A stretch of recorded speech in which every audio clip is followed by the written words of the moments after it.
Last year we saw Chinese outbound tourism going to 130 million tourists traveling outside of the country, which was around 7% up from the year before.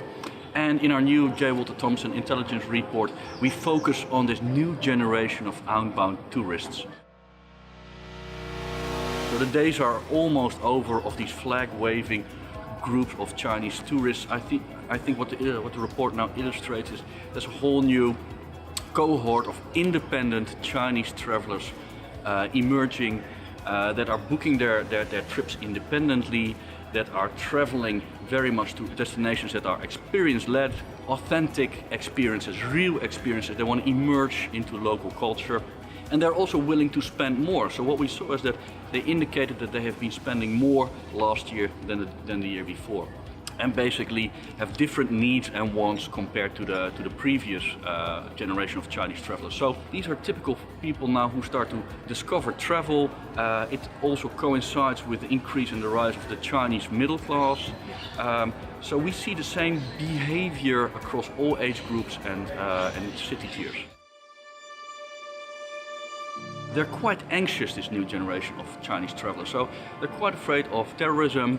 They're afraid of political unrest, but they're also very fearful of not being welcome at the destination.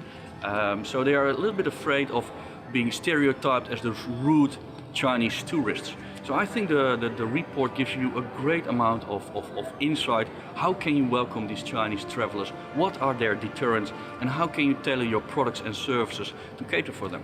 If you have a Mandarin-speaking front desk staff, or if you cater for specific Chinese needs and wants already on a hotel level, if you make sure that they have their slippers, that there's tea in the room, that there's way to get noodles late night or in the room, that already makes them to feel very, very welcome. And these are very small things that destinations can basically incorporate.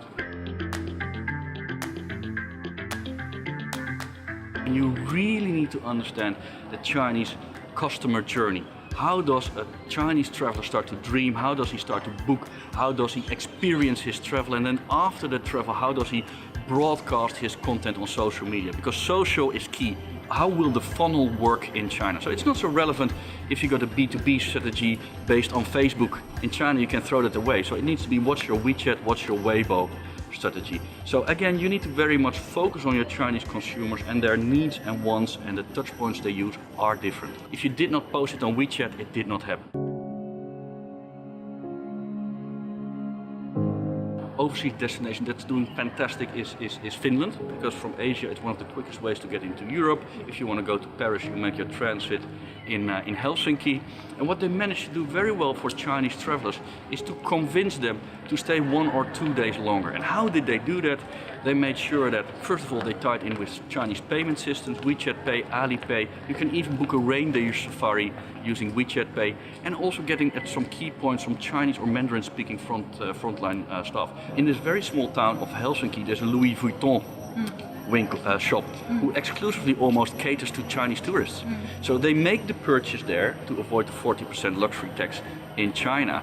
But in order to do that, Louis Vuitton and that specific store need to communicate already in China how to draw those tourists to their store. Luxury used to be the domain of you need to go there to that physical space and feel and experience that expensive bag or that watch. But now with online, a lot of the research part is done already online. So this has culminated into, I think, around 220 million euros spent last year by Chinese outbound travelers in Helsinki in Finland.